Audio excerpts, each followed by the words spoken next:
Hi friends, in this video I'm going to talk about types of programming languages. System programming language and application programming language. System software is a software that is very close to the hardware, it talks to the hardware, whereas application software runs on system software and it is helpful for the end users.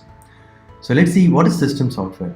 It is a type of program that is designed to talk to the hardware and run application programs on top of it. If you can look at this picture, you can see an example like operating system, BIOS, drivers. These are the system software that talks to the hardware directly.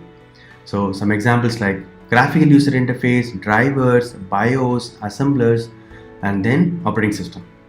The languages, example languages are C, C++, and assembler. Now let's see what is application programming language. Application software is a program that performs a function for an end user.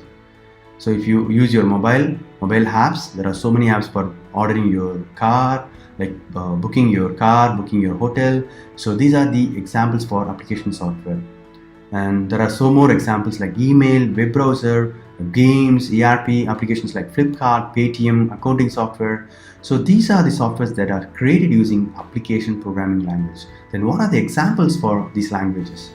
Java, Kotlin, Scala, JavaScript, Python, Ruby, Perl, and Python, etc. There are some more languages which is used as an application programming language and to create application software.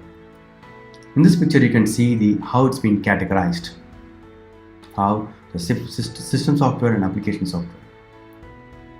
Thank you so much for watching this video. If you like this video, please click on the like button. If you want to subscribe to my channel, please subscribe. If you want to share with your friends, please share. Thank you so much for your time and all the best for your career. Thank you.